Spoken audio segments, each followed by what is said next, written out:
Here's some of the stories trending this week at NASA. NASA Administrator Charlie Bolden responded to questions at a congressional hearing on the agency's FY 2015 budget proposal.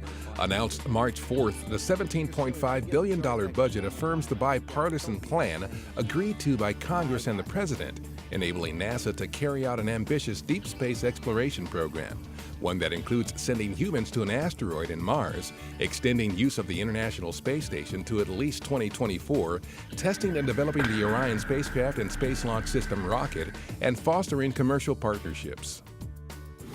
Bolden was joined by NASA astronaut Karen Nyberg at the March 26 Asteroid Initiative Opportunities Forum at NASA headquarters, which featured status updates on the latest plans, concepts, and technologies being considered for the asteroid redirect mission to capture a near-Earth asteroid and redirect it closer to the Moon for study.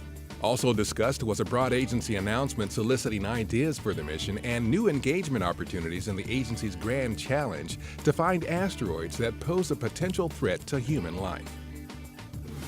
Nyberg, who spent nearly 6 months aboard the International Space Station last year, was in town for a series of post-flight appearances with Expedition 3637 crewmate Luca Parmitano of the European Space Agency. The pair visited Goddard Space Flight Center, where they shared images from their mission with Goddard employees. Nyberg also participated in a kid-friendly NASA social at headquarters, with more than 100 NASA followers attending. The space station has 3 new crew members. The Expedition 3940 crew launched from Kazakhstan on March 25th Eastern Daylight Time, but the planned same-day arrival was prolonged after their Soyuz spacecraft was unable to complete a third thruster burn to fine-tune its approach to the station. NASA's Steve Swanson and Russian cosmonauts Alexander Skvortsov and Oleg Artemayev finally arrived at the orbital laboratory on March 27th. They were welcomed aboard by Commander Koichi Wakata of the Japan Aerospace Exploration Agency, NASA flight engineer Rick Mastracchio, and flight engineer Mikhail Turin of the Russian Federal Space Agency. NASA and the Japan Aerospace Exploration Agency have released the first images from the Global Precipitation Measurement Core Observatory, which launched into space February 27th. The images of the March 10th extratropical cyclone over the northwest Pacific Ocean captured precipitation in the form of rain and snow. This type of cyclone, which occurs when warm and cold air masses collide north or south of the tropics, can produce rain, snow, ice, high winds, and other severe weather. The high school division of NASA's Exploration Design Challenge is down to 5 teams.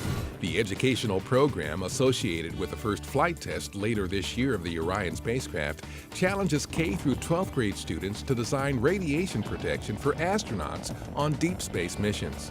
The final 5 were announced by astronaut Rex Walheim and Lockheed Martin's Heather McKay during a live broadcast from Johnson Space Center.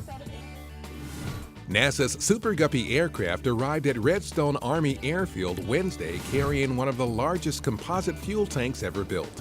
Manufactured by NASA and Boeing, the 5.5-meter diameter composite cryo tank was delivered to nearby Marshall Space Flight Center, where it will be filled with extremely cold or cryogenic hydrogen fuel and undergo a series of pressure and temperature tests to see how it performs compared to similar-sized but heavier metal fuel tanks in use today. A NASA-sponsored robot named Angry Nerd was entered into the 2014 Greater DC Regional First Robotics Competition by a team of students from Northern Virginia's Herndon High School. The March 27th through 29th event at George Mason University is one of many regional competitions around the country in this year's First Robotics season that involves a challenge called Aerial Assist, where teams control their robots to score as many balls in goals as possible. More than 350,000 students from around the world are vying to compete in the first championship to be held in late April in St. Louis. And that's what's up this week at NASA. For more on these and other stories, follow us on social media and visit www.nasa.gov/twan.